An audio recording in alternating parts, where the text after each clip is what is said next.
Debout Congolais, unis par le sang, unis dans l'effort pour l'indépendance. Les forces armées sont en train de faire leur travail. La guerre contre les Rwandais, nous allons l'emporter. Tous ces territoires conquis par ces derniers seront repris sans aucune forme de négociation. Vous êtes le bienvenu sur GCAM Télévision, fidèles abonnés, chers internautes. Mais voilà encore pour une fois devant vous, dans le cadre de notre émission Debout Congolais. De partout vous nous suivez à travers le monde. Sachez-le bien que Samba Olunga vous porte à cœur et vous souhaite bonnes conditions d'écoute. Ba éclairer nyonso ya mokili mobimba. Na pesi bino matondo mingi po na fidélité pe confiance oyo bo akordaka na ngai po na mimela bino basango ya République démocratique du Congo pe ya nzinga. Voilà boyebi malamu ete justice ya Nzambe eratakate, justice ya Nzambe motomoko te aishapaka na contrôle nango osala na butu, osala na moi, osala mabe na nkuku, osala ngo na mpwasa. Litomba ezali soki yo kosalaka mabe olobi yo oza yanke to oza pomba yeba yango ke likolo na ope pomba zalaka soki yo kosala mabe olobi ke oza rusé oza très malin yeba ke malin plus que toi ça existe yeba ko recadrer ba acte na yo pour opposer yango toujours dans le sens de faire du bien parce que nyonso oyo topozaka lokola ba acte et finissaka toujours par rattraper biso d'une manière ou d'une autre. C'est ma façon d'introduire cette émission destinée aux éclairés de la République démocratique du Congo. Actualité, Nabiso Liboso Sengeli Toyeba était vice-premier ministre, ministre en charge de la défense, Jean-Pierre Bemba Ayambaki,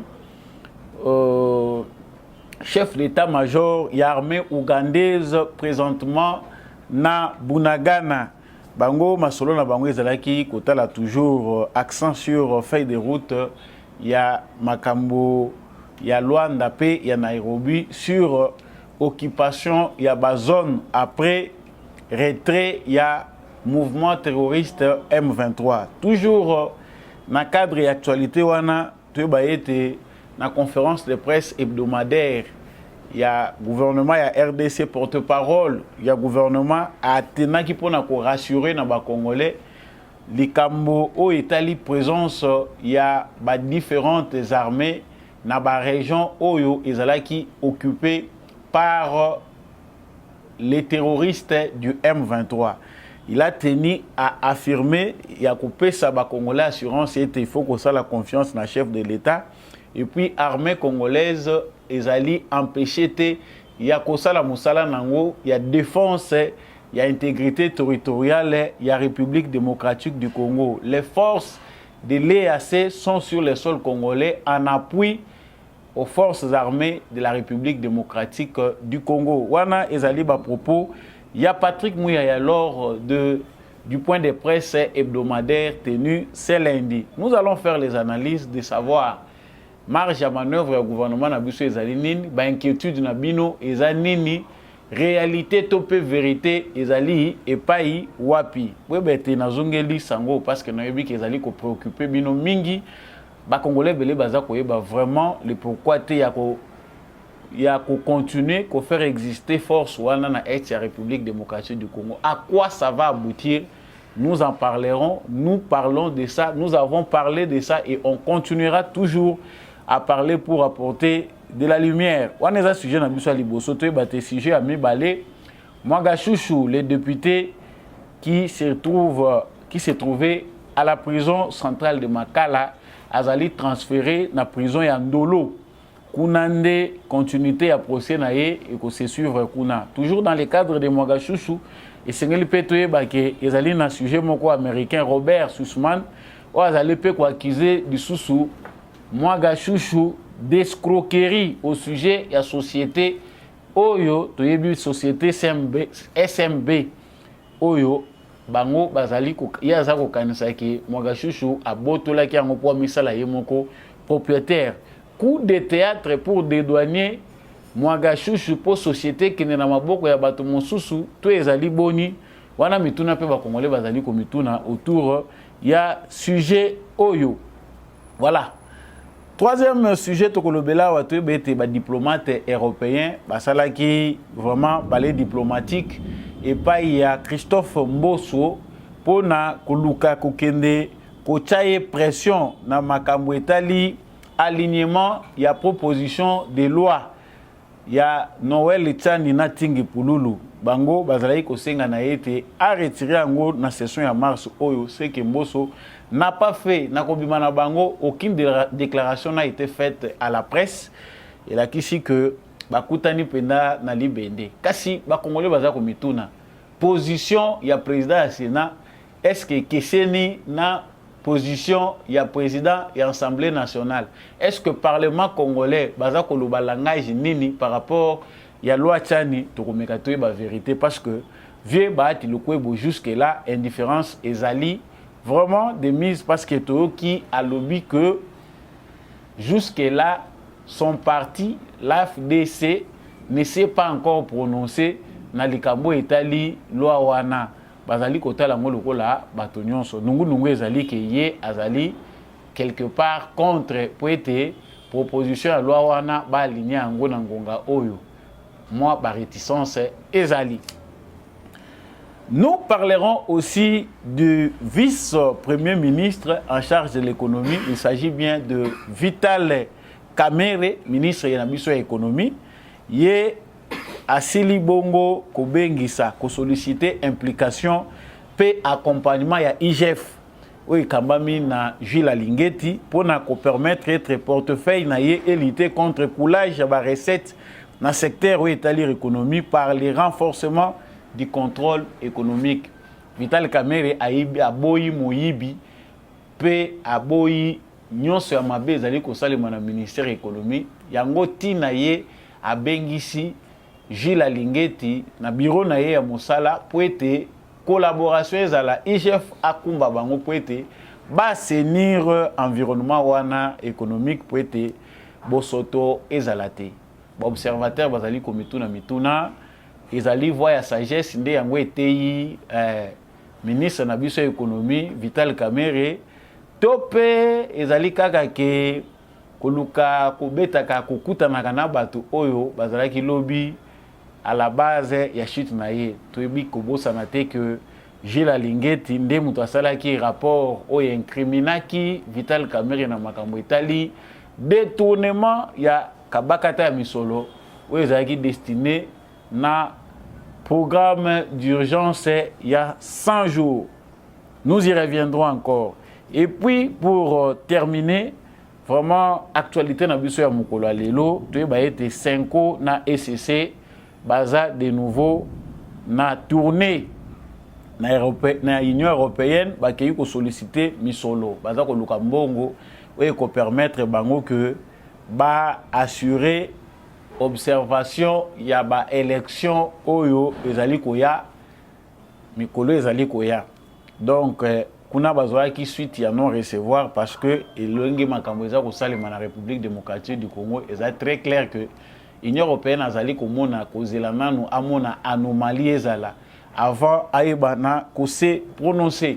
Voilà tout pour les sommaires. Naebi ke boza déjà branché, vous êtes là à suivre Monsieur Samba Olonga, Namoko présent liboso na bino, bendele et singele zala toujours likolo. Ce qu'on a vraiment faire DC na moté, matika commentaire na yo déjà depuis ville nini, oza ko soutenir ba faire DCP, oza ko landa émission Debout Congolais. Je n'oublie pas de souhaiter le bienvenu, la bienvenue na ba nouveau abonné na biso. Ce que zambala no liboso, ozali kolanda émission oyo ya ba éclairé na voix ya Samba Olonga.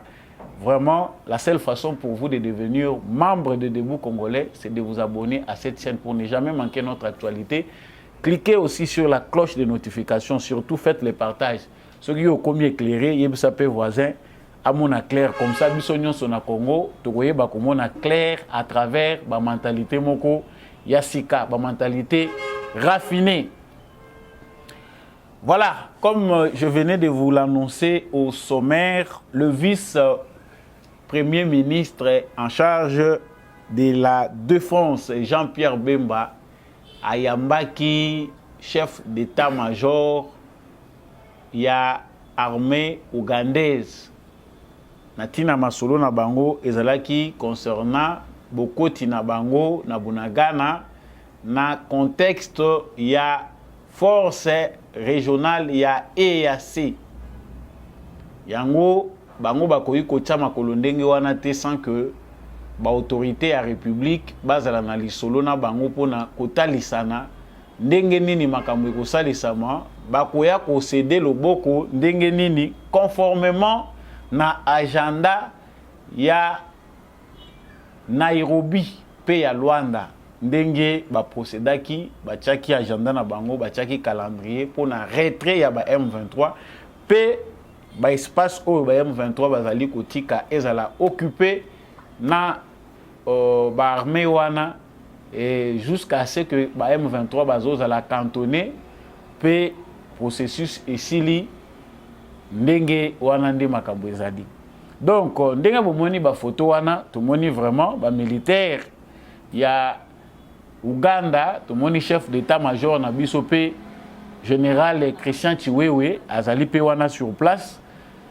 Je pense que ezali moko ya ba réponse oyo tozali komituna parce que mbilinga mbilingeleki ba ebolingaka kolanda ba source kilikili pozwa bulu yekete ozwa vertige te na ba information eza koya na gauche na droite ya ba rwandais ya ba américain ya ba européen ya forme na forme na ya bato ya mutema mabe oyo kopike crise tension mati non nini mboke sekei batekeli ba ougandais occupation.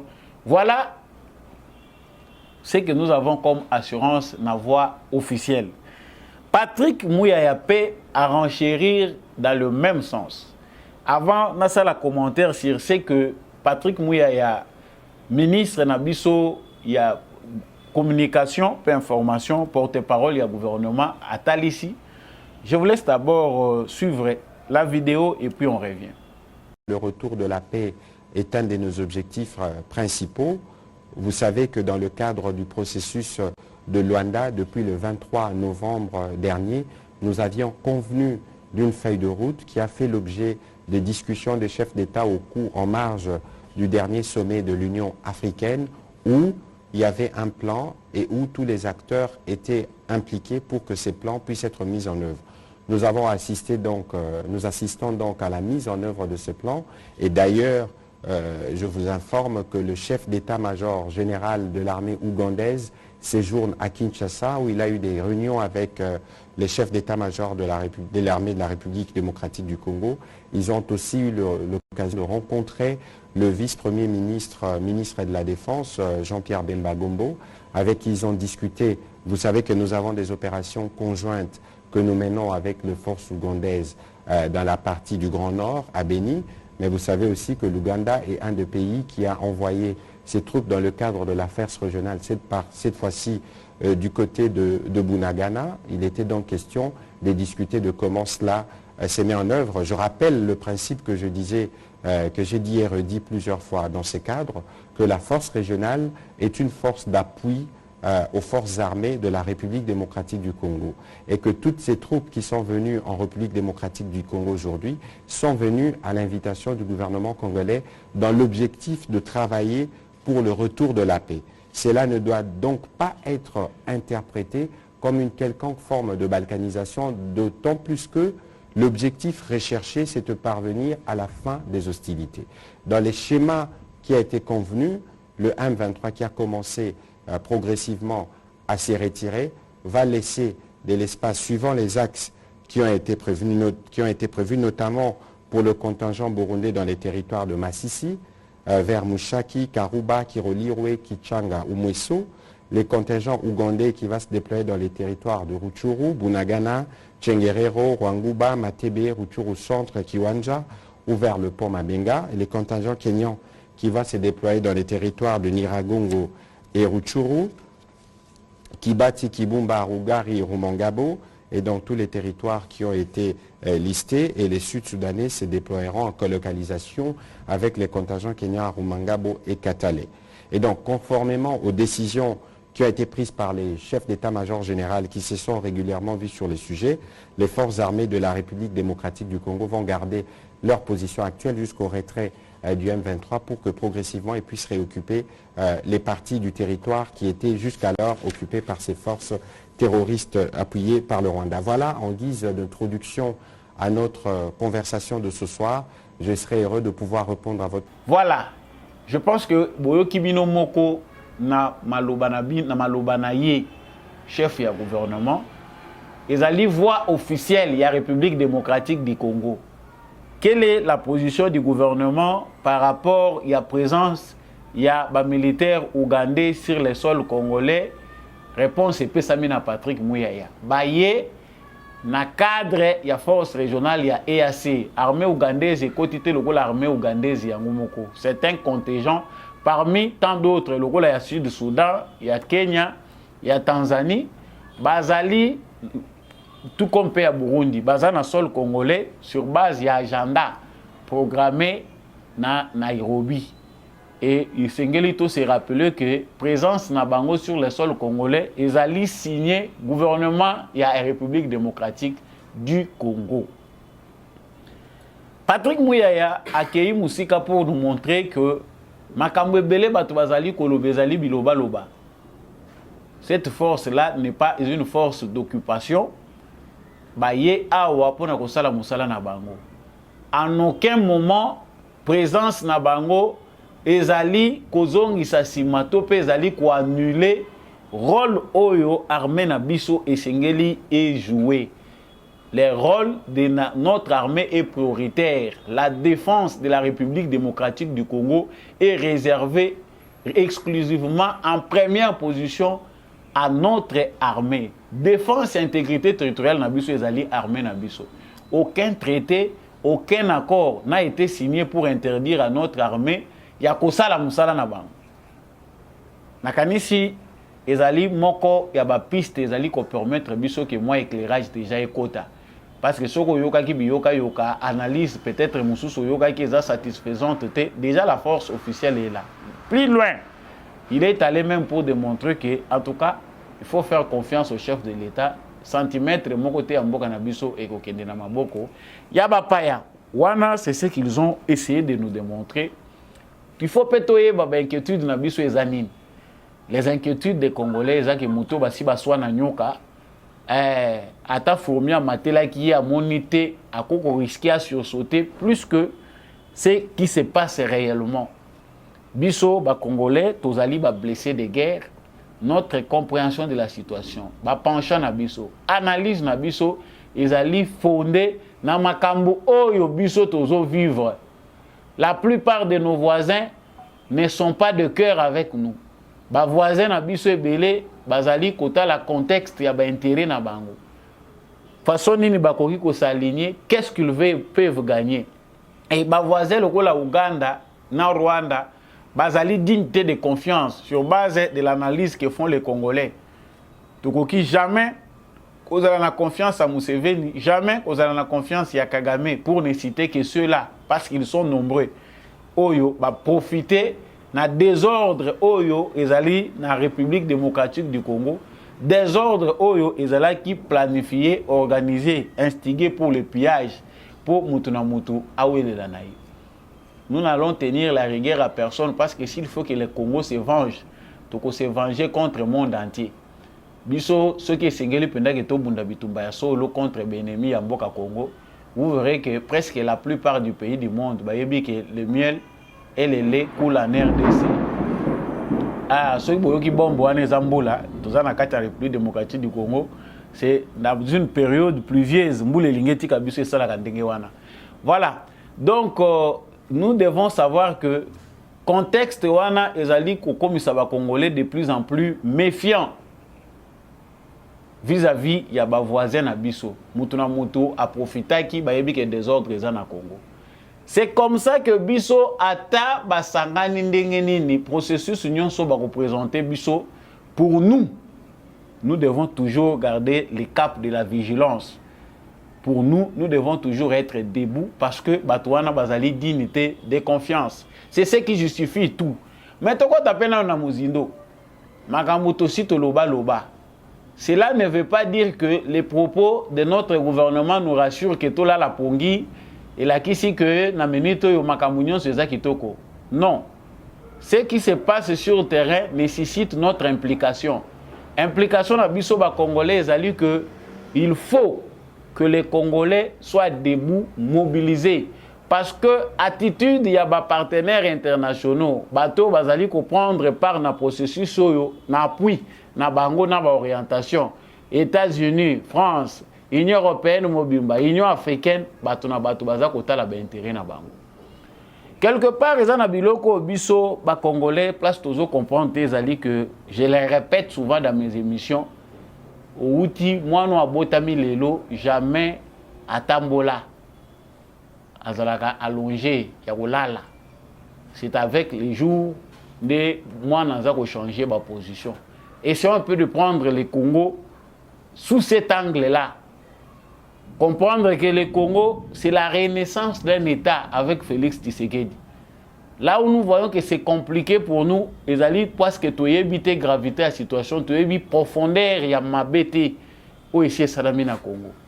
Au niveau international, le Congo, c'est un non-État que n'ont pas appris à respecter. Bah, il y a na Congo résistance et zalakate. Il suffit au coup de na COP moko boy moi les boulot moko boy ongansami yope utie na yo moi base na yo et puis tu exploites. Donc tous ces pays-là sont habitués à cette manœuvre-là. Donc si tu le bien mingi, la guerre qui est la guerre des minéraux, la guerre de nos richesses, doit nous interpeller. Et dans le sens de l'organisation, tout ce que fait Félix Tshisekedi ne sera pas Yakobele là sur les toits, mais au moins il y a des points visibles. Félix Tshisekedi a commencé depuis le mois de juin passé, dans le moment il y a Makambo Italie indépendance, fait nabiso il y a indépendance pour dire aux Congolais que Sengeli Bozala vigilant, il faut que les Congolais soient mobilisés. Au moins, il avait déjà averti les Congolais, il a appelé les Congolais à la mobilisation, il l'a fait. Congolais Mokota Kolobakaza qui a averti. Deuxièmement, il a commencé la préparation de la réforme de son armée. Nakati armée nabiso, même si certains paramètres ne sont pas visibles, que chasse ezali ko salema musala solo ezali ko salema contre les infiltrés et le bateau bazali ko mérité te ko zala nakati armée nabiso. Bateau oyo balata qui tenu pour une raison ou une autre ou ezali contraire. Il y a défense et intégrité territoriale, bah qu'on se sentir menacé na politique au Félix Tshisekedi daza ko engagé na armée. Muto ya yebi ndenge nini armée na biso est fonctionné pendant 18 ans. Même si il ne comprend pas un point ou un autre concernant makambo armée na biso daza ko sala na front, à cause de un peu na moi largesse, à cause de un peu na moi patience avant de critiquer mingi parce que tu yebi que armée oyo ko réformer ango ils ont aussi une patience et stratégie makasi pour la politique ya sika armée na biso. Il y a des choses qui sont faites. Tout le monde qui est dans le parlement na biso, le gouvernement na biso a proposé loi de programmation militaire. Aujourd'hui, pour la première fois, Congo, tout ça côté na makambo italien industrie militaire, ba arme na biso to ko banda ko salango awa, ba arme lourde na ba arme légère. Et ça politique moko ya défense et que ça là que budget par où Italie makambo armée na biso on va programmer des activités qui permettre que le gouvernement a financé ka réforme profonde de armée na biso ba génie na biso ba recherche scientifique na cadre Italie armée tout ça est déjà avec Tshisekedi na cadre ya rajeunissement ya armée kozwa ba nouvelle recrue tozo mona que notre armée est en pleine réforme. Déjà, les gens sont en train d'être formés. Bientôt, bon. Nous qui voyons les choses, nous avons la banalise,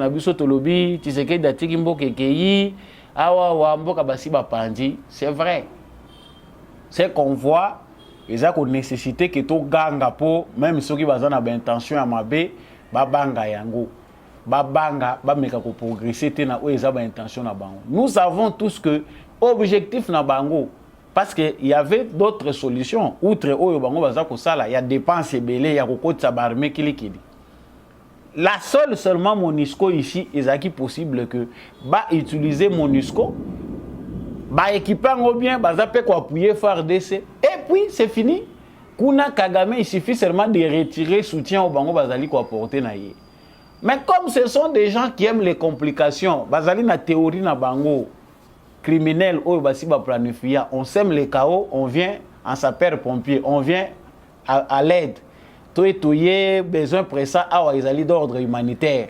Macron la priorité Isali aide humanitaire, avion Union européenne au point aérien. Or objectif na bango Isali kozo ba renseignement pour gommer tomber.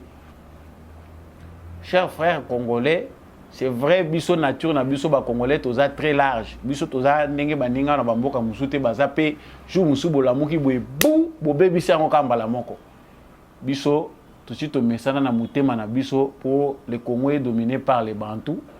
Il y a kozala na tamulayi ya kwankese pour enfin koya kobima bitumbe shili osili shango ndenge wana. Ça c'est nous les Bantous. Malamu mais mabepe makasi. Parce que les couleurs à côté la nabi yamba kozala très courtois, kozala diplomate naturellement, le pays est parti biso to tralika observateur na batu ya ko critiquer ko lakisana ka misapi. Donc je conclus ce point pour dire que éclairage au gouvernement a pesi biso na assurance au ba pesi bango ezo tcha bango devant ba responsabilité na bango. Yo mutoza ko landa ba source 1000 à la fois, yeba ngo que même si on ko voyager mingi na banalise na yo na ba information oyo to recevoir, la responsabilité première est à notre gouvernement. Le président de la République a prêté serment pour ça. Si on balkanisait le Congo, ça n'est jamais été un souhait. Moi, je pense que ça ne se fera jamais. Mais si cela peut arriver, supposition, c'est ce que dit les responsables. Ah, l'histoire retiendra que va balkaniser. Mais yo bandi déjà comment? L'histoire retiendra que c'est sous le régime de Tshisekedi qu'on a balkanisé le Congo. Yondendoki. Point yami balé na lobaki awa tokolobela ezali ya honorable toi ba été déshonorable ou bien honorable déshonorable Mwangashushu bumonaki na salaki analyse moko na ba émission passée pour parler na ba condition ya détention ya Mwangashushu na façon abanda ko ya ko se présenter na procès na ye. Ça n'existe pas comme ça na ba pays oyo ba normes judiciaires. Ezali malamu ifandi nyonso correct. Système pénitentiaire ezali correct et vandi malamu. Tout le monde qui façon oyo baza koya na Mwangashushu qui était déjà makala bazoya na ye pona koya na procès à se présenter au moni journaliste aye aza ko pesa yembote toyebi ndenge nini makambo ezali kolekela. Mais lelo ba décider na justice na biso balongola Mwangashushu esika zalaki na prison centrale ya Makala pour na ko transférer na Ndolo esika fréquentation eza moké esika oyo makambo ekoki kozala quand même serré de manière à ce que buzobe ezala mingi te pour prison Makala quelque part et comme le rôle à moulin. On se demande si c'est vraiment réellement une prison pour certains ou ezana nga muto avandi azo bénéficier na ba condition moko boye. Vi bozoba oyo ezali mingi na Congo eza kosala ke bato saka mibeko ya mboka te, il faut système na biso pénitentiaire ezala dur dans le respect de l'humanité na ba droit de l'homme, mais il faut endurcir les conditions carcérales. Bato baye bapenda solo ke bazali na prison. Parce que tozali na bato bazali kokonde sa prison pour haute trahison. Ba traître à nation. Donc, comprenons que ça, c'est une bonne décision de mettre quand même ces terroristes, parce que Mwangashushu est à la base du massacre des millions de Congolais. Outre les pillages, que Kolta Nyonso et Vandaginde na Minouana. Parce que, oh, bisotozo monde Zakaka Mwangashushu, il est le représentant d'une mafia qui a duré des années. C'est que Bachaye, le rôle gardien, le Wana, mais Mississa est amoli partout. Mwangashushu, loin de ce que nous voyons, Mwangashushu a des ramifications jusqu'aux États-Unis d'Amérique. Un citoyen américain du nom de Robert Sussman Yepe azali ko se kota na kati ya dossier ngwa lobby, yepe aza ko accuser Mwagashushu d'escroquerie au sujet de la société wana. Mais sujet wana américain Robert Sussman, selon Dengue Tozali Kolande la dossier, il était quelqu'un ya makambo etali ba humanitaire. Ya yaki na Congo le rola mutu moko ya makambo etali aide humanitaire na période de CNDP. Mais qu'est-ce qui fait que Mutoyo ayaki na cadre ya makambo etali aide humanitaire a se retrouvé impliqué dans makambo etali hein ba action toki propriété ya mine moko boy. C'est que bateau musu biso toza ko mona baza ko ya balobi non ba ye ko distribuer ba bien ba ye lokola ba prospecteur ba ye na ba étude ya prospection pour na kotala ba faille ba makambo nini okomona mutu akeya zongi société kingandi ye. Ce sont des agents des services de renseignement. Si ko mutu azoya ko bima na moment oyo po bakangi Mwagashushu aza même ko senga intervention à président de la République alobi que eza ko senga pe président de la République a s'impliquer pour na likambo etali société na ye. Ça dit société wana toza ko mona oyo toza ko lobezali ya Mwagashushu oyo baza ko lobaka exploiter de temps en temps zali ko financer ba rébellion na bango y compris les M23 mundele moko pa bimi un américain qui dit que société wana eza ko appartenir na ye. L'analyse que nous faisons parce que nous devons aussi approfondir d'informations autour ya point ezali que Batouana ba planifier loko moko pour récupérer l'actif wana ya mine wana. Loko la ba yebi ke mine wana est alimenté ba sociétaire ebele, ba société ebele ezali loko la mine oyo ezali ko pesa bango coltan. Le fait que mine wana na minute oyo avec tout ce que Mwagashushu est en train de faire face nango devant l'État congolais. Acquisition ya mine wana ezali koto sa mibeko ya République démocratique du Congo. Ils doivent trouver un moyen pour récupérer cette mine.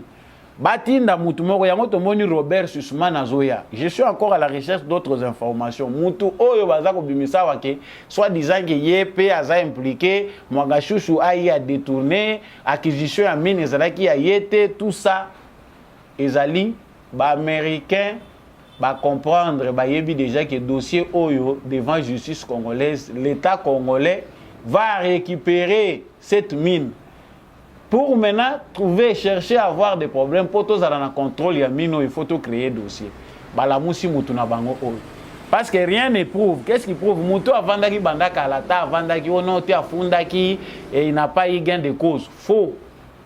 Dans les coulisses aux États-Unis d'Amérique, il y a des sociétaires oyo na sima ya Mwagashushu ba yebaki ke wana Mwagashushu azali mutu azako servir biso. Loko ya longwe, il faut que quelqu'un d'autre prenne cet endroit-là pour biso to continuer kozwa kamakamu na biso. Donc comprenez chers téléspectateurs ndenge nini mafia ezaki organisé et puis ndenge nini dossier wana batu bazako continuer kolandela ngo pendant que biso to lali to lobi kaza devant justice ba pression ba organisation, ba planification ezali par-ci par-là pour chercher non seulement à quitter Mwagashushu parce que lui ça sera un sacrifié. Il est difficile qu'il y ait un filet à la justice congolaise. Ezali moko ya ba terroriste azwami metoye ba que c'est l'arbre qui cache la forêt. Ba multinational bazana simawana. Ndenge bazali pona ba mine ebele ya République démocratique du Congo.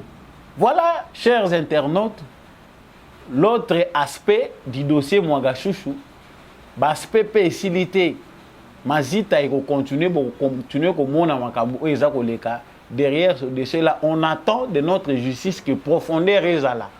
Ezala procès moko la va vite té na manière politique. Ko bomba yeka na prison et puis to zipi bo soto mususu eza ko tourner. Mwagashushu normalement si il faut sambisa na lolenge ya solo bato ebele bakozala pe incriminé. Oyo ba mususu bakangi ya société na ye ba police bazali ko travailler à transformer na milice na ye privé ba agent ya société na ye, ça c'est peu de choses.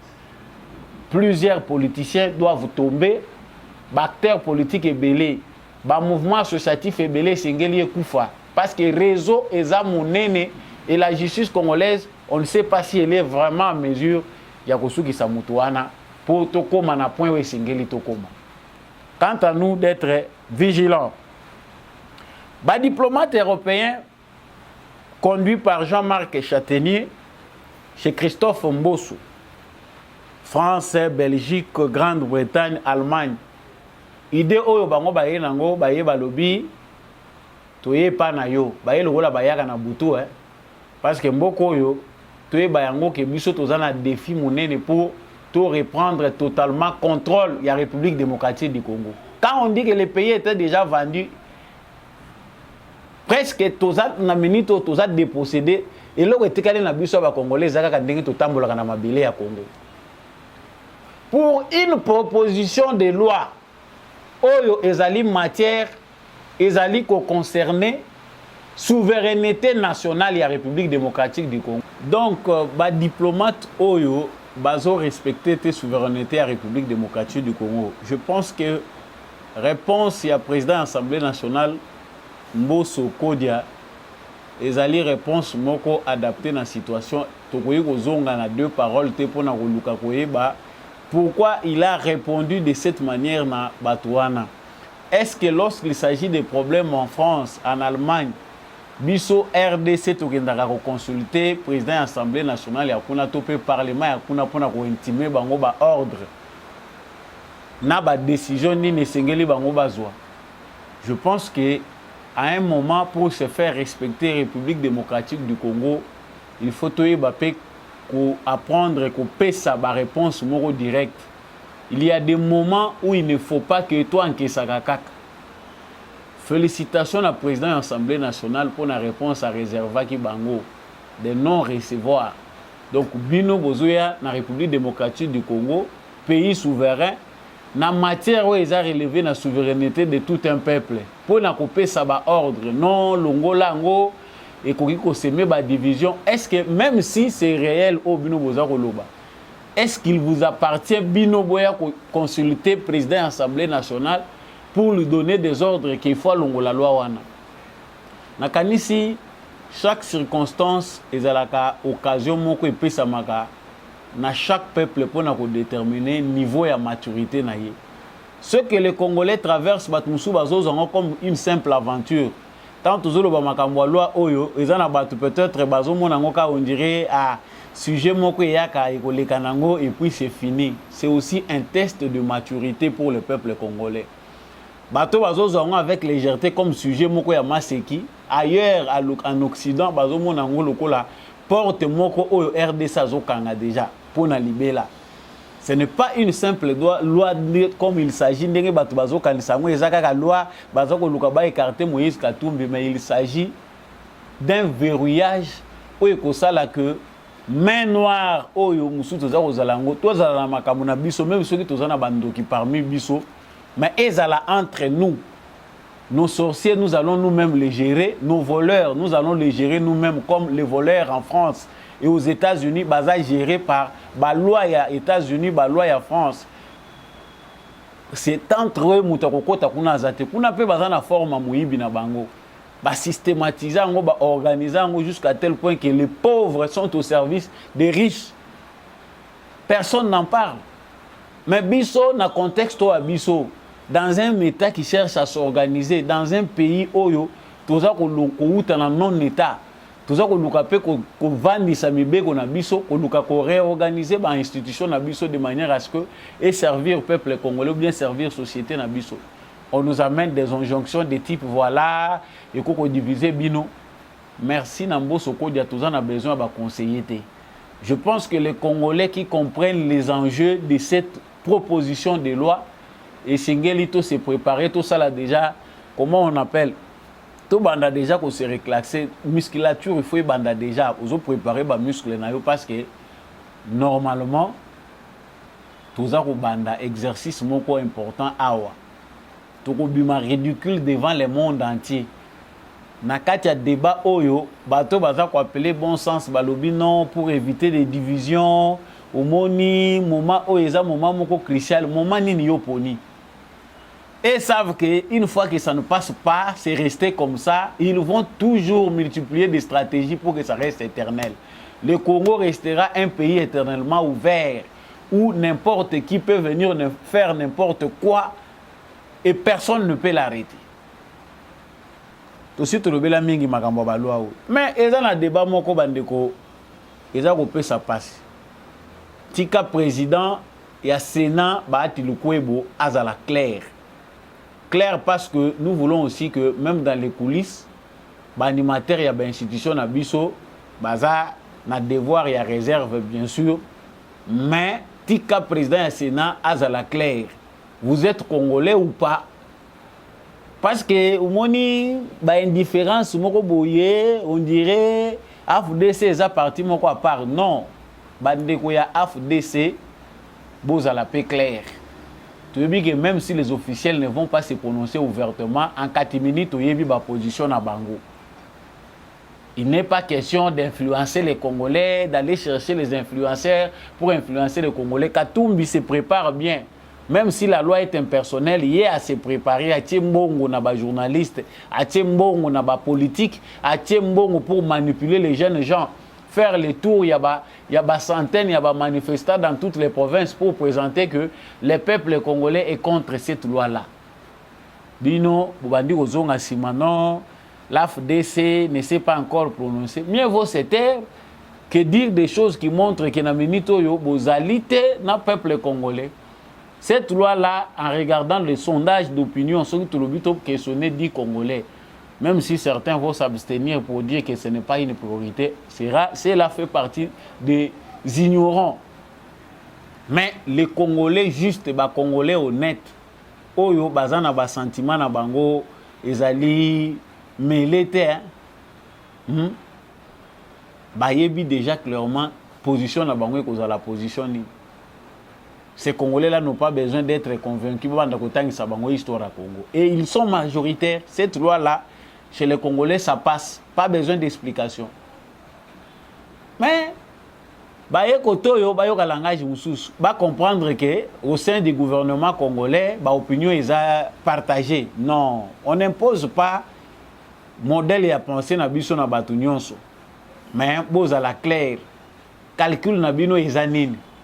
Ce qui te évite non parce qu'ils allaient division et ils allaient conduire la constitution parce que nous tu étudié au bisonan to sali boité pour le faire quand biso to site lobby boko loba biso to lobby to lobby la proposition de loi Tchani ils allaient au ben ils allaient kamoko ezakoya na moment oyo ngana bengi ngo test de maturité. On va voir ce qui va se passer concernant cette loi, que ça passe ou ça casse, que ezala onote, to tchangona no mupanzi, to moni boye bosali boye, bako se kabiso et puis Congo et utika la rapolele bako sakana na bino. Même si il y aura des Congolais par naturalisation, ba Congolais au bakoya koya na Congo, les réalités que nous avons vécues, notre histoire doit nous pousser à prendre certaines mesures pour la protection de l'intégrité territoriale de notre pays et nos institutions aussi. Et puis, Congolais, voyez, makambo tozolo bagaya mubeko ezaka kasukate. Politique ezana ba vos moyens ebele ya koluka ko contourner nango même mibeko eza établi. Même aux États-Unis, il y a des gens qui sont là à la manœuvre pour trouver toujours les dousouni ya koko kimela mibeko. Et nous devons savoir que derrière nos lois, même si aujourd'hui, ou bien lobby dans la constitution, nous sommes votés en gros, notre conscience, la manière dont nous éduquons nos enfants, ils allaient parmi les moyens, les lois ne suffisent pas. Il faut aussi une bonne éducation. Il faut aussi un réarmement moral. Ba loi wana soki to incrusté ngote na mitu ya bano bazali koya na mitu ya bato bazali na conscience pona ko lakisa bato le pourquoi eza na ngoka inutile bato bakoyeba ko défendre ngote. Nous avons dit Vital Kamerhe, ministre de l'économie, vice-premier ministre en charge de l'économie, asengi na Jules Alingeti a sollicité implication pour l'accompagnement de l'IGF na cadre et à portefeuille pour lutter contre l'écoulage des recettes dans son secteur. Donc, M. Vital Kamerhe a refusé le détournement des deniers publics dans le ministère pour renforcer le contrôle économique à Sengi aide et à IGF. Donc, ndenge bomoni na bilili wana na Vital Kamerhe bakutani. Il faut te bango que muto ya pesaki rapport final oyo etindaki ba juge ba fongo l'instruction ba benga Vital Kamerhe akende ezande Gilles Alingeti, les gendarmes financiers de la République. Yewana de muto asalaki yango. Lokola politique ezaka na ba o na ba banango na ba jeune nango. Muto moko ta koloba parce que nous on est obligé de dire la vérité. Même en France, ils ont une forme de clémence, pas toujours acceptée par l'opinion publique, mais qui passe. Et dans le contexte où il y a clémence, la lutte continue. Les Congolais doivent savoir ce qu'ils veulent. Les Congolais doivent s'instruire davantage pour ne garde-fou par-ci, par-là. Le mal est profond. Le mal est très profond. Pour le biso biloko balobakate. Siko ye Kamerhe mituna wana toza ba Congolais totuna na biso nyonso. Monsieur Vital Kamerhe veut l'ordre. Bande ko musu balobi voya sagesse parce que asaleki na mikakatano programme de 100 jours au détournement sur facturation boye siko lokola za na ministère de l'économie ezali moyen pour naye en tout cas ya ko laver pe image naye kotalisa image ya sika le nouveau Vital Kamerhe passé par la prison, passé par des procès, même si ce procès demeure encore intact face au peuple congolais, les versdicts populaires restent encore le même. C'est quelqu'un qui n'est pas digne de confiance. Les Congolais, pour la plupart, parce que les Congolais c'est un peu abusif, il y a encore quelques Congolais, quelques rares Congolais, Oyo Bazana est d'accord que Azali nous sont. Mais pour la plupart, ce n'est pas quelqu'un à qui faire confiance sur base de ce qui s'est passé lors du procès des 100 jours. Et puis l'acquittement de Vital Kamerhe n'a pas toujours été bien digéré par le peuple congolais. Si vous avez la kisibiso que Esengeli ordre et quota.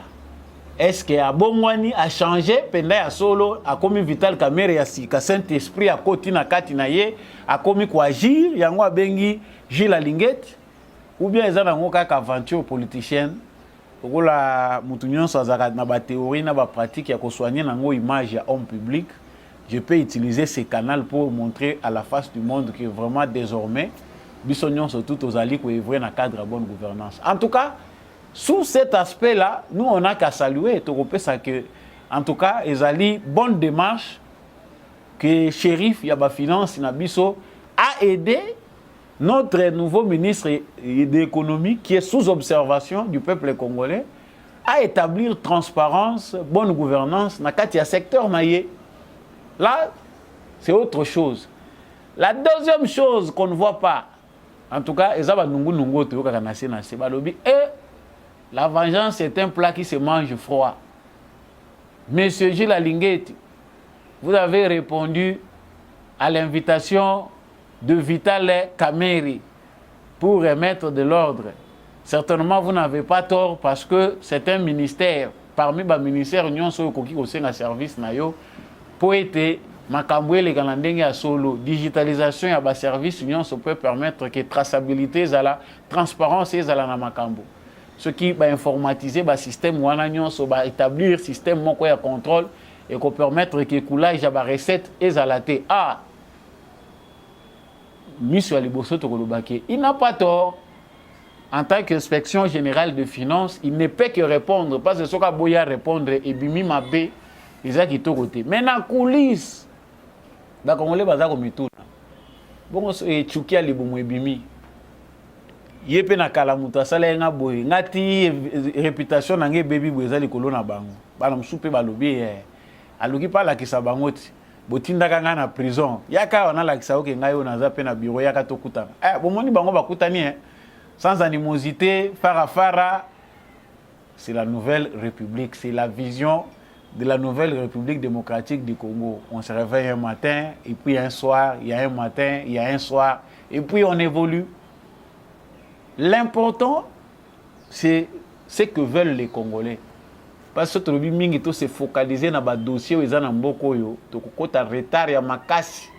Congo mboka ba problème bo tellement congolais, soko yebi ndenge ba gérer ka stress to kokufa na tension, to kokufi na AVC. Pour gérer ba problème où ils ont na Congo, au kanzaka président de la République yemoko muta kozala nango ou bien bato bazana poste ba responsabilité. Kota na Congo mo na gérer ba problème où ils ont na Congo, au moins à chacun a ses sérieux problèmes pour s'adapter à l'environnement congolais. Donc, Kamere demeure un cas, un défi, un problème face aux Congolais. Mais au moins, ça c'est un bon départ. De manière générale, il y a qu'à constater que notre nouveau ministre de l'économie, qui est face à des grands défis, tant qu'il y a des Congolais, en tout cas, il faut discipliner ça. Il vient de montrer l'exemple pour la discipline. Rigueur, il faut ça là. À la crise pendant rigueur. Bobengi déjà, il y a IGF. Et puis, même si tu es il faut quand même être neutre dans la façon dont analyser ma cambo. Batebele babengaka IGF que IGF yaka ko installer système de contrôle là pour permettre biso que clarté zala. En tout cas, bazate penda bazara oyo babenga IGF bazara. Ba mususu babengaka IGF na cadre ya kolinga ko corrompre pour bazipa pe madusu na bango.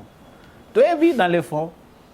Nga pe na transmettre kaka o bino bozolo banase na se mwana mboka ajira lingete yake ba moni politique ezana makambo ebele azana ba yini ebele jira lingete pe azana mwana mukete abotami na neni lelo akokisi bambula boni 59 ans baza koloba soki 59 soki 58 ans c'est beaucoup.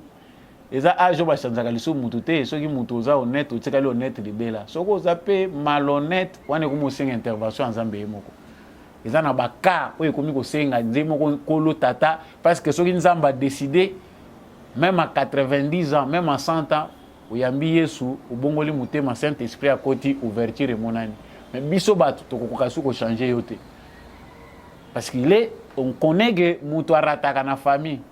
Ceux qui m'ont dit transpire à niveau de famille, ils ont des famille, tout makambo belé na famille. Ceux qui raté na famille, école et koyo kozwa relève. Ceux qui récolte les simbité environnement, ba ninga na ye, ceux qui bazaya malamu, ba kokipe ko façonner société. Donc, et kokipe ko les en travers entourage bateau bazali ko tambola na ye. Ceux qui simbité l'état zawana. Ceux qui okweya l'état abukaka. Poison sa mutu nanzela. L'État soka ko kite voir sur les églises so kenanda une église wana kuna nde likeza la katemate ya pasteur et ko tuta mutema mutu pe abongwani ndenge na lobaki awa mulimo mosanto akomi ko kambaye elobi ye moko jila lingeta lobi ezana moyibi oyo kaka mulimo mosanto mutu ko changer ngo nzambe ye moko kaka pour atabo sali formule nini ya sensibilisation waya. Yango ngai naza parmi bato baza ko beta sete balobi moyibi ya Congo eza fléau tellement que eza ko détruire même mbongo ya muke ya mpako ya mama mapa parce que mama mapa soka atie mapa na ye na balabala baza ko senga ye afuta ticket mais mbongo wana eza ko kende pona bofuti ticket aza ko zela ngwe zonga na nzela ya gratuité enseignement kufuta soda kufuta fonctionnaire malam et construire une infrastructure ya malonga. Congolais lelo aza suna culture ya kufuta mpaka côté parce que muyibe leka ki na bambule leki c'est que biso uta to uta indépendance kolongola kaka muke temps époque ya bakasavubu na balumumba ba biso to zalaka te kokoso likolo ya kokoso so côté lelo congolais soko moni lelo président de la république a komi ko apprendre biso civisme fiscal congolais azongela ko renouer confiance ya pacte sociétal. Aucune société ne se construit sans impôts. Ils allaient parmi les fondements, il y a l'État. Organisation, il y a un État. Impôts et construisent à Gamboka. Mais il faut qu'on mette tout dans les paramètres, la bonne gouvernance peut être un grand facteur où ils allaient permettre que les Congolais à reprendre confiance dans l'animateur et dans l'institution. Ils ont fait un peu. Ce qui est un peu, on a vu ce qu'on a fait dans la poche. madame biso peut ça la désobéissance civile bongo ngo ekendaka kuna te po ezokende nango tokozwelenga ngo wapi za lokolo ozokabila bamiyibi l'état aza susu te. Voilà biloko et détruire biso. Donc bon vent au ministre de l'économie Vital Kamerhe nakanisi sous plusieurs aspects tozo comprendre l'enjeu ba tout na ba faiblesse mais Congo ya sikoyo toza ko apprendre bolingo bato yo ba intérioriser ki bolingo na kati ya institution na bango na kati ya l'état na bango amour ya patrie amour ya ba citoyen ya patrie wana même soki kindokeza na bamboko na bango umona ki ba nation wana comme forte na France kindokeza ya makasi ya bosenzi penda ya lelo ya moderne bino bato za na France boyebi yango na États-Unis ya bosenzi ya kosakana te bato ba sala marche ba ko motambola tolo polele liberté ya ndenge wana eza pe forme kindoki na bango na makamu na bango baponi. C'est une moderne forme de sorcellerie. Mais biso tozana na bondoki tope buzoba ya koyinana ya mutema mabe lokola ya sombi mutuka atika to bomaye koma ya kosomba mutuka na quartier biso to somba kate ye na famille biso to simba to tomba makate ya uti pota lingala kisabato nini ke ye mutako ya kotongela bato awa to ye mutako ya kosisa pasi na biso to balesi poison to babomi. C'est ça médiocrité, la sorcellerie africaine jusqu'à reste encore un niveau très bas, médiocre, bête. Il y a qu'à constituer freinage. Sorcellerie na biso ils a occasionné sous-développement. Bisika o batunyon so bazo zo momuke na bango, okomona penda ko inaneza ka penda mingi te. Nakanisi point wana nakoyi kosuki sango ndenge wana Vital Kamerhe est un défi.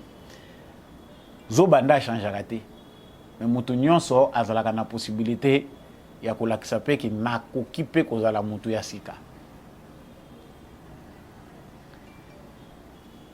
Tolobi awa ipana bino boye ba ete Senko na ECC bazali na cadre ya ba démarche toyebi makambo ebimaka na suka tango ba élection à 2018 et salami toyokaki makambo ba 40 000 téléphones toyokaki makambo ba mbongo oyo eutaki na ba différents pays tomonaki a ben chole ko tâtonner pona ko expliquer biso misolo oyo ezalaki ko faire fonctionner observation to pe ba observateur ya Senko eutaki wapi. Ce n'était pas l'argent de Katumbi. Katumbi n'avait donné aucun franc. Toyokaki makambo ya lolenge na lolenge sur base ya observation ya électorale.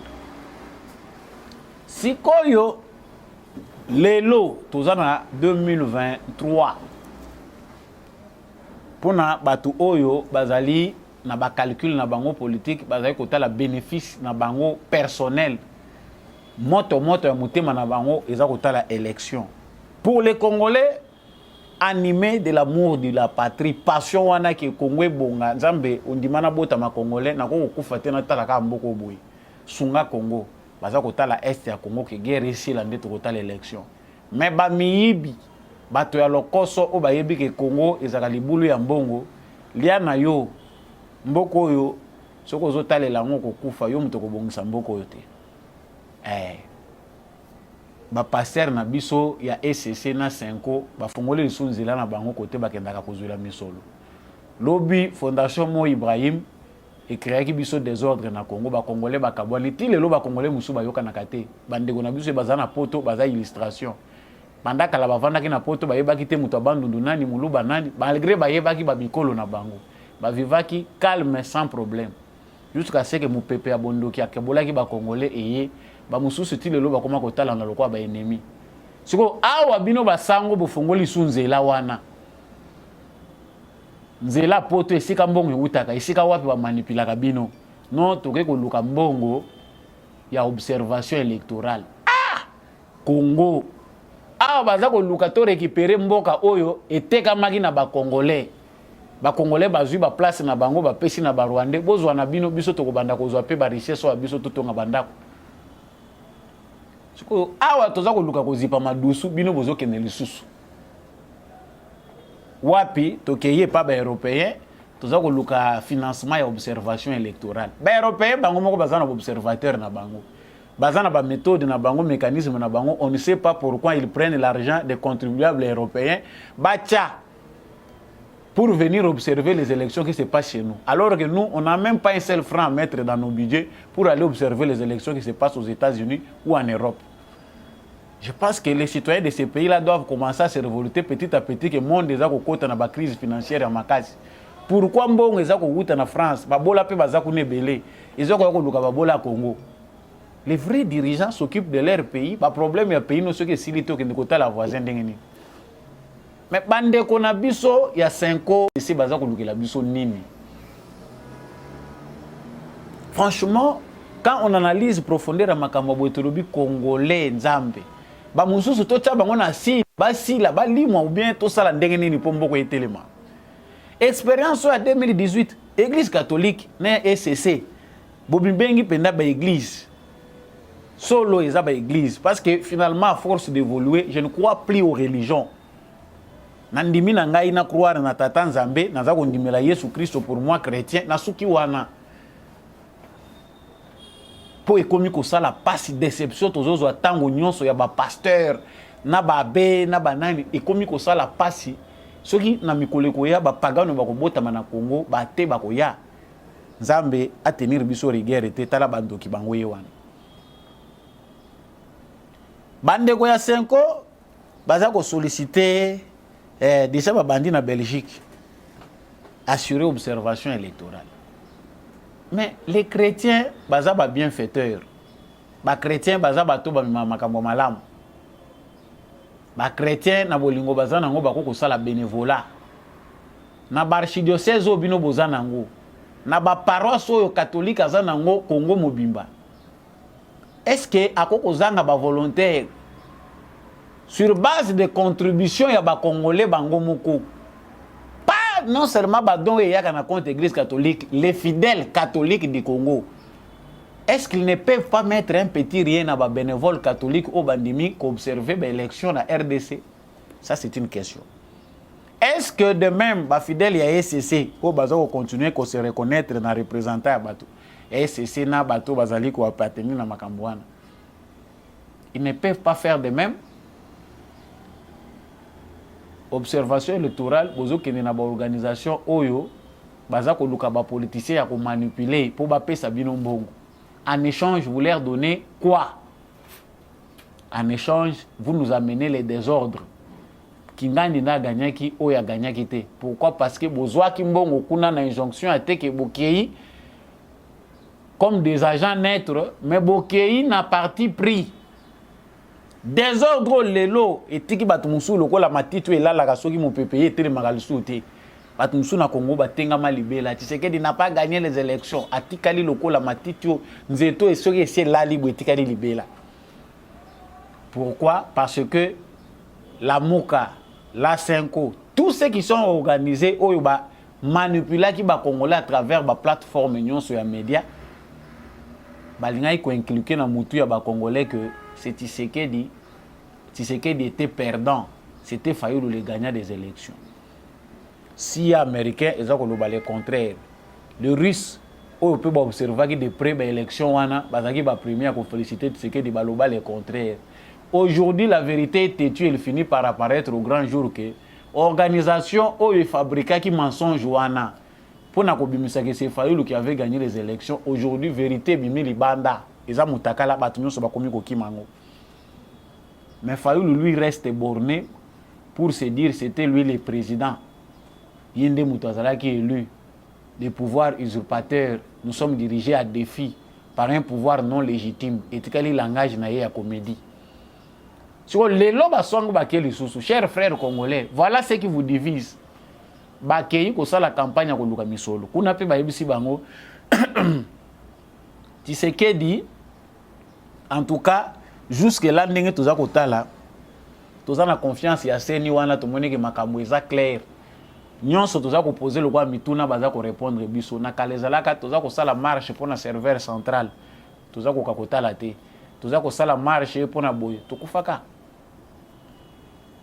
2011 ba congolais na balabala 2018 tozoluka clarté et machine à voter et boy awa ce sont ces ba nouvelles théories ya kolinga kokima élection. Union européenne a reconnaître ngo albi en tout cas kadimana seni na bango bazana na confiance na ye des régimes en place ils ont manifesté bonne volonté baza semblé ko déterminer organisation de l'élection et baza nullement opposé à ce que l'Union européenne vienne faire le monitoring.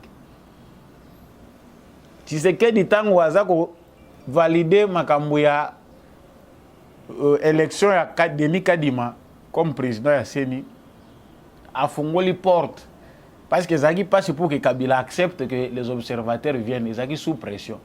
Si c'est que en tant que démocrate a lancé appel na communauté internationale à accompagner biso na processus oyo na kotinde la biso ba observateur a l'obité que botinde la biso batu awa ba comme lokola non si vous voulez venir observer partout les élections ceux qui batu balingi ba ya kozala ba observateur ils peuvent observer même si en Occident on n'observe pas leurs élections par d'autres personnes lokola biso en Afrique to kende ko observer ba mais tu sais qu'il était clair na tikeli bino pour le bino Union européenne so bolingi ko ya observer observation ngwana observer ko Union européenne atali jette au bêta lobby bino bozongi dessous na même calcul tout ça là qui perte moi Ibrahim a ça là qui perte Union européenne a ça là qui perte tout l'argent dépensé to récupérer on a noté so lelo boye dessous na kopo yo na même méthode ya kala moni ke bino bo réfléchissa kana bino te boza ko yeba banger à lelo te politique à lobby za ya lelo te bato belé ba perdre boussole peut-être il y a des gens qui combattent Tshisekedi avec les méthodes comme Oba combattait Nango Kabila. Tout en pensant que Tshisekedi est égal à Kabila. Tshisekedi, dans le contexte démocrate, a aussi les politiciens belé carrière. Pour Bajo, Bandé ko sa n'importe Kabila, Bandé ko pesa bango chance.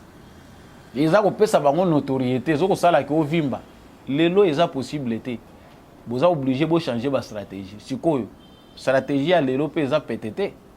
Bande ko na biso ya senko bayoki soni majorité ba congolais baza ko s'enrôler selon observation à Union européenne ba moni na bango eloko moko te oyo bango na minute ba ko kinana ko reprocher na Union européenne amoni ke makambo to yebi ke biso tozo bundisa Tshisekedi mais eko bimela boyete poto ko diembela wapi. On ne combat pas facilement un démocrate na niveau ya boye. Parce que makambo ezaki compliqué lobby à rendre ango facile. Liberté ba congolais bandé ko duka ba pesi bango ango. Il n'y a pas plus grand don que la liberté. Ata ba pesi yo ya komela ya kolia me bakangio lokola ndege na cage. Kozalaka na souci soki na pumbaki na mate ata likolo ya ndako wana. Chers téléspectateurs, point oyo toyebi ke ekobote la biso sous ba réalité belé nous y reviendrons sur les gens qui ouvrent la porte à la menace ou au complot international. Si nos frères et sœurs congolais n'avaient pas validé les complots internationaux contre les Congo, les loyo barwandais balingaki baya ko occuper bisoté balingaki ba infiltrer ba institution na bisoté. Si les Congolais ne s'étaient pas alliés aux Américains, Européens, Français, Allemands, Britanniques pour le pillage systématique du Congo, cela allait être très difficile. Balingaki baya na avion de chasse pour na ko bombarder bango. Tout ko bombarder biso. Mais comme dans toute société, balobaka mbumu eliaka lideso et utaka na kati ya lideso. Nous avons des gens nuisibles chez nous pendant qu'on attaque les Rwandais. Voyez vous-même le système. Qui sont les ennemis du Congo? La gouvernance de Félix Tshisekedi nous a permis de découvrir de nous-mêmes. Ce qu'on a comme intelligence, nayo mukenza mbapesio, obakisi likolo nango sagesse o ezaka minimum. O mutunyo se singela zala nango pour vivre lokola mutu moko correct na société. Okomona que Tshisekedi nous a aidé dans beaucoup de choses. Tshisekedi lelo a facilité biso na makambo ebele to découvrir qui sont les vrais ennemis du Congo. Ce qui tire les loyaux dans la liste d'ennemis ya Congo te nanda na yo na chambre na yo na agenda na yo c'est que il faut ta la problème il y a vision na yo longola linette ya kala somba ta linette asika lata au découvrir makambo asika. Merci Nabino nakanisi bozaki belé boza côté boza ko continuer ko encourager Samba Olonga nazomona ba chat Nabino ba commentaire Nabino merci vraiment na importance bozo continuer ko accorder na émission oyo lobi na koya na sujet mususu nakanisi ke za makambo tozo découvrir pendant que toza en ligne toyeba yango que na rencontre salami entre Paul Kagame na président ya Kenya président asekaka wana ngana lingaka ite bon kolingate dans un sens un peu trop dur. J'ai beaucoup d'aversion envers ce président là parce que aza parmi batu oyo ba compliqué donne na makambo esingela iko seulement parce que lui ne voit que les intérêts de son pays. Bakutani bango mibale na Kagame balobi je félicite le leadership wana ezali Kagame mutaza ko féliciter leadership ya président kenyan pour aider à résoudre la crise dans l'est de la République démocratique du Congo. Mettre nos ressources en commun, c'est s'approprier notre développement en étant moins dépendant du reste du monde. Ça, c'est la déclaration de Paul Kagame après rencontre na président kenyan. Commentaire, Zalaka Skotier na Jekam Télévision, tokomona ngo na émission oyo.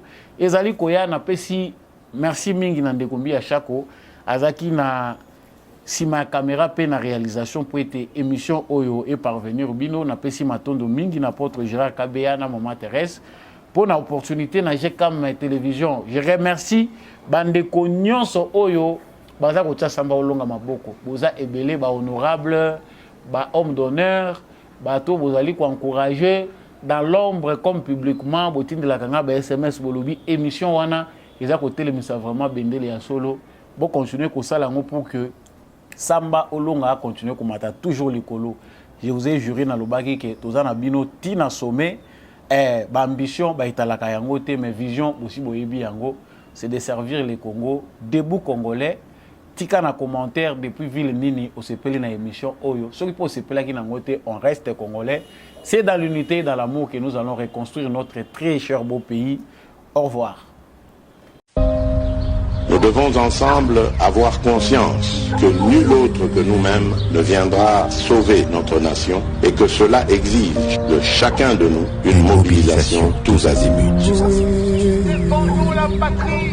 Peuple congolais, il est temps de nous lever, de nous serrer les coudes et d'agir pour défendre notre patrie, notre intégrité territoriale et l'intangibilité de nos frontières. La République démocratique du Congo est victime d'une nouvelle agression rwandaise et des actes criminels et terroristes du M23. Ils ont juré de compromettre l'élan de notre progrès, nous diviser et perpétuer le pillage de nos ressources naturelles. Le sang a trop coulé, de vies sont fauchées, notre faune, patrimoine mondial, est détruite. La situation humanitaire est alarmante. Nous avons un devoir sacré de résistance patriotique et populaire. Pour cette cause nationale, mobilisons-nous. Au-delà de tout clivage, y compris politique, agissons contre l'ennemi de la paix, notre cible commune. Restons vigilants. Disons non à la stigmatisation et à tout acte de violence. Exprimons toute notre solidarité aux compatriotes victimes de cette agression. Mobilisons-nous, apportant un soutien total et indéfectible à nos vaillants FARDC et à nos institutions pour rétablir la paix et la sécurité. Ensemble, défendons la patrie et gagnons cette guerre insensée du M23, appuyée par l'armée rwandaise. Battez-la écolo, Bendele Koyate.